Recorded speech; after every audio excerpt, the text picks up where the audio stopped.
See, I am setting before you today a blessing and a curse.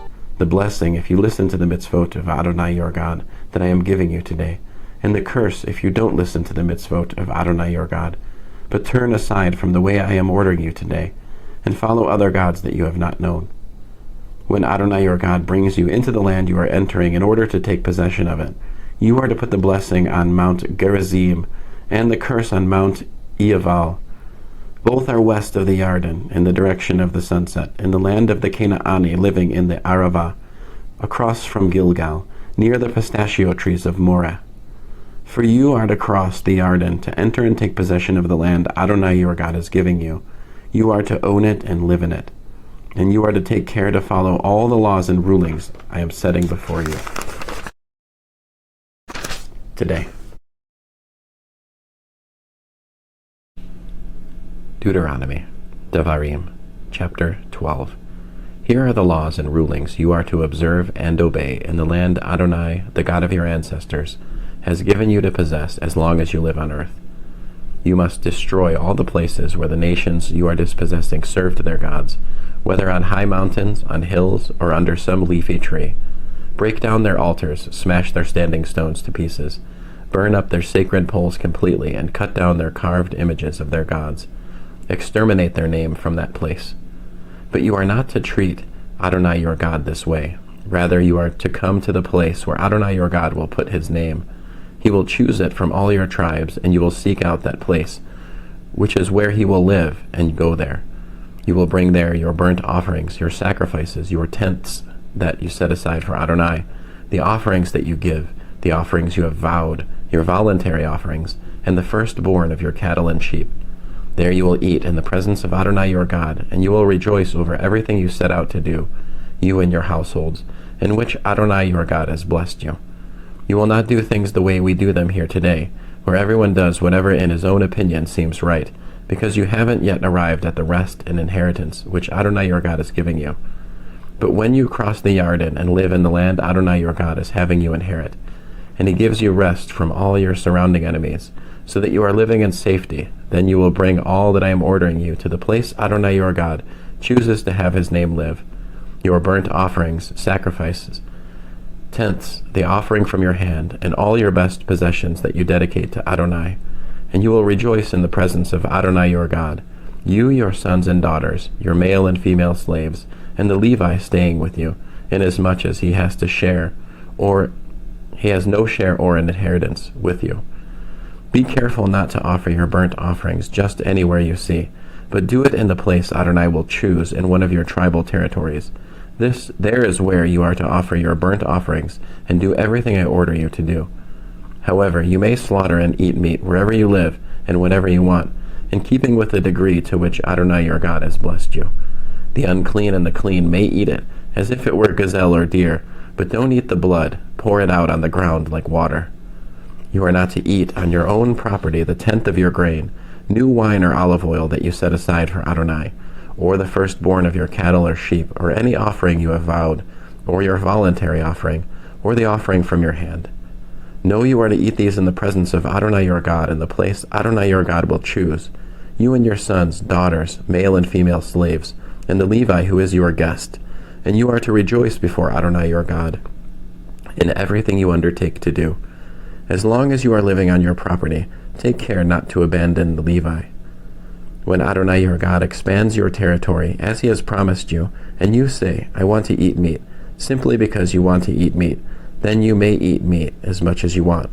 If the place which Adonai your God chooses to place his name is too far away from you, then you are to slaughter animals from your cattle or sheep, which Adonai has given you, and eat on your own property as much as you want. Eat it as you would gazelle or deer. The unclean and clean alike may eat it. Just take care not to eat the blood. For the blood is the life, and you are not to eat the life with the meat. Don't eat it, but pour it out on the ground like water. Do not eat it so that things will go well with you and with your children after you, as you do what Adonai sees as right. Only the things set aside for God which you have, and the vows you have vowed to make, you must take and go to the place which Adonai will choose. There you will offer your burnt offerings, the meat and the blood, on the altar of Adonai your God. The blood of your sacrifices is to be poured out on the altar of Adonai your God, and you will eat the meat. Obey and pay attention to everything I am ordering you to do, so that things will go well with you and with your descendants after you forever, as you do what Adonai sees as good and right. When Adonai your God has cut off ahead of you the nations you are entering in order to dispossess, and when you have dispossessed them and are living in their land, be careful, after they have been destroyed ahead of you, not to be trapped into following them, so that you inquire after their gods and ask, how did these nations serve their gods? I want to do the same. You must not do this to Adonai your God, for they have done to their gods all the abominations that Adonai hates.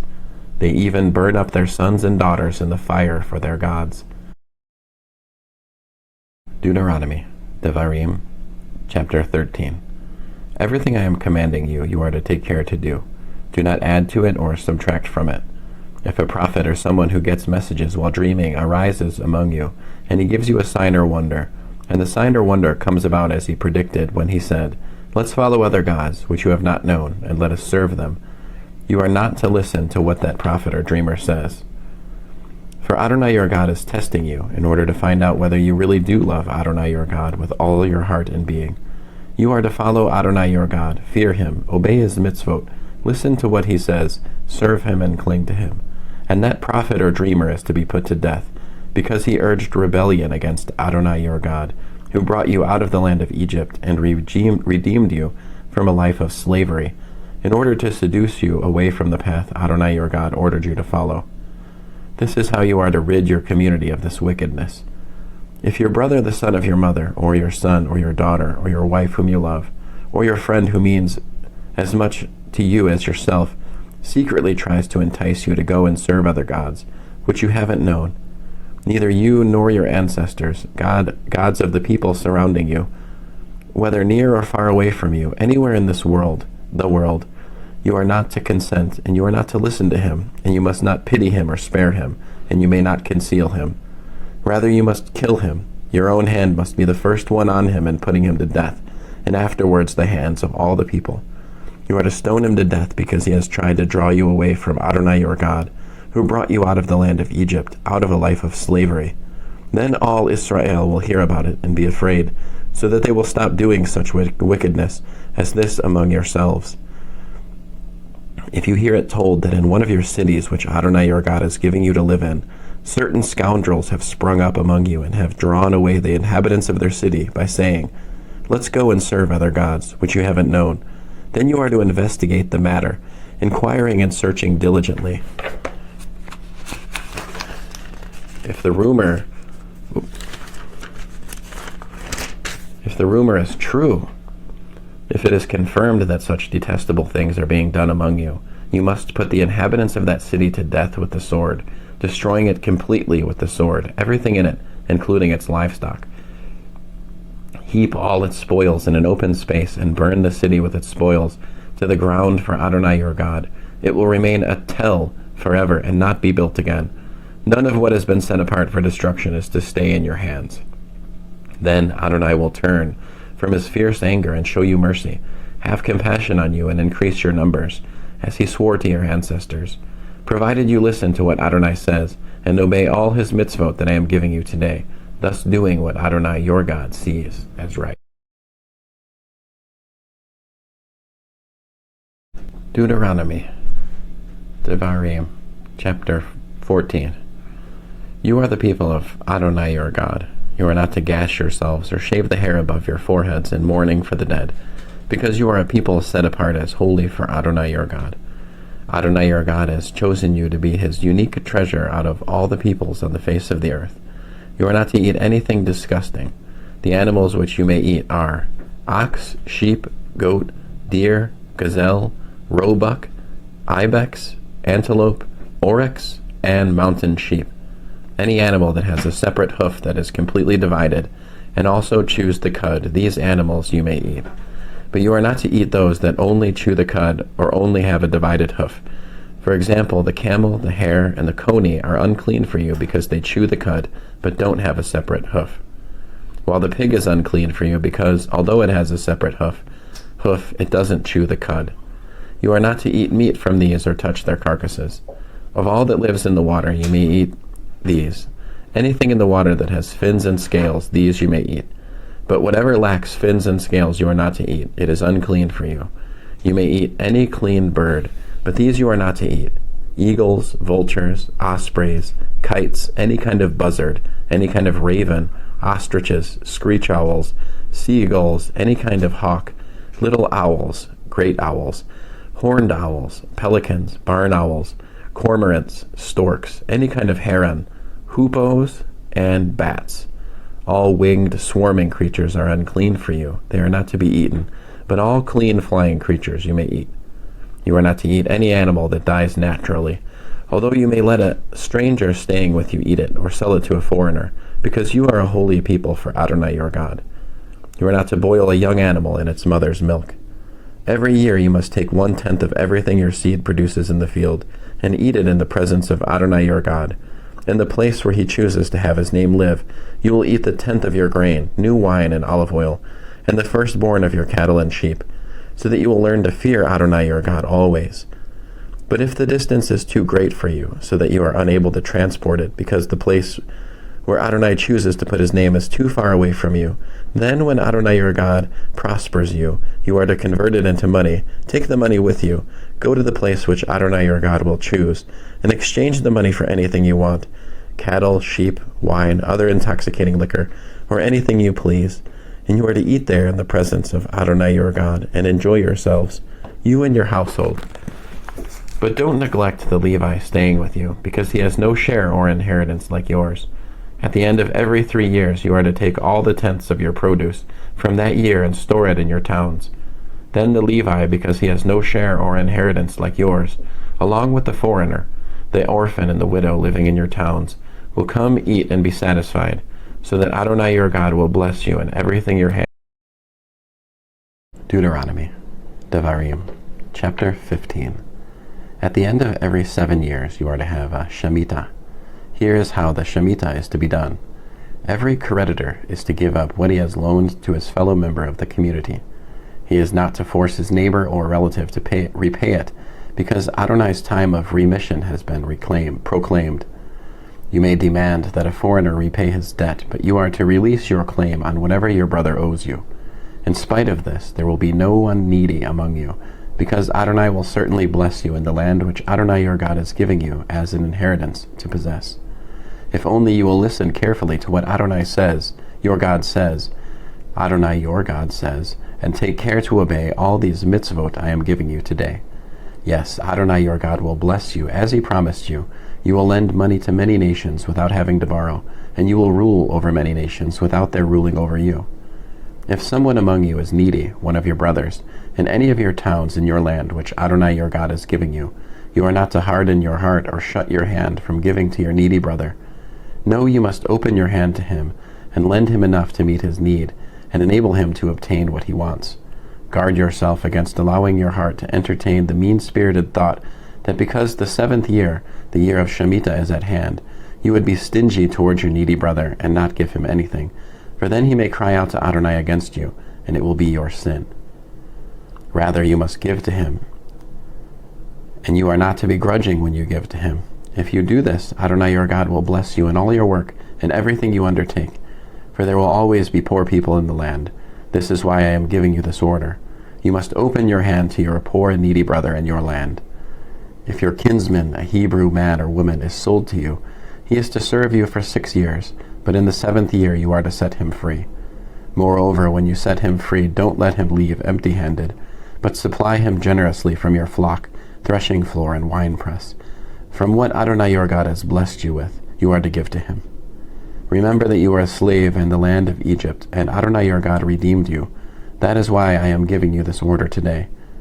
But if he says to you, I don't want to leave you, because he loves you and your household, and because his life with you is a good one, then take an awl and pierce his ear through, right into the door, and he will be your slave forever. Do the same with your female slave. Don't resent it when you set him free, since during his 6 years of service he has been worth twice as much as a hired employee. Then Adonai your God will bless you in everything you do. All the firstborn males in your herd of cattle and in your flock you are to set aside for Adonai your God. You are not to do any work with the firstborn from your herd or shear a firstborn sheep. Each year you and your household are to eat it in the presence of Adonai your God, in the place which Adonai will choose. But if it has a defect, is lame or blind, or has some other kind of fault, you are not to sacrifice it to Adonai your God. Rather, eat it on your own property. The unclean and the clean alike may eat it, like the gazelle or the deer. Just don't eat its blood, but pour it out on the ground like water. And Deuteronomy, Devarim, chapter 16. Observe the month of Aviv, and keep Pesach to Adonai your God. For in the month of Aviv, Adonai your God brought you out of Egypt at night. You are to sacrifice the Pesach offering from flock and herd to Adonai your God in the place where Adonai will choose to have his name live. You are not to eat any hametz with it. For 7 days you are to eat with it matzah, the bread of affliction, for you came out of the land of Egypt in haste. Thus you will remember the day you left the land of Egypt as long as you live. No leaven is to be seen with you anywhere in your territory for 7 days. None of the meat from your sacrifice on the first day in the evening is to remain all night until morning. You may not sacrifice the Pesach offering in just any of the towns that Adonai your God is giving you, but at the place where Adonai your God will choose to have his name live. This is where you are to sacrifice the Pesach offering, in the evening, when the sun sets at the time of year that you came out of Egypt. You are to roast it and eat it in the place Adonai your God will choose. In the morning you will return and go to your tents. For 6 days you are to eat matzah. On the 7th day there is to be a festive assembly for Adonai your God. Do not do any kind of work. You are to count 7 weeks. You are to begin counting 7 weeks from the time you first put your sickle to the standing grain. You are to observe the festival of Shavuot, weeks, for Adonai your God with a voluntary offering, which you are to give in accordance with the degree to which Adonai your God has prospered you. You are to rejoice in the presence of Adonai your God, you, your sons and daughters, your male and female slaves, the Levi'im living in your towns, and the foreigners, orphans, and widows living among you, in the place where Adonai your God will choose to have his name live. Remember that you were a slave in Egypt. Then you will keep and obey these laws. You are to keep the festival of Sukkot for 7 days after you have gathered the produce of your threshing floor and winepress. Rejoice at your festival, you, your sons and daughters, your male and female slaves, the Levi'im, and the foreigners, orphans, and widows living among you. 7 days you are to keep the festival for Adonai your God, in the place Adonai your God will choose, because Adonai your God will bless you in all your crops and in all your work. So you are to be full of joy. 3 times a year all your men are to appear in the presence of Adonai your God, in the place which he will choose, at the festival of Matzah, at the festival of Shavuot, and at the festival of Sukkot. They are not to show up before Adonai empty-handed, but every man is to give what he can in accordance with the blessing Adonai your God has given you.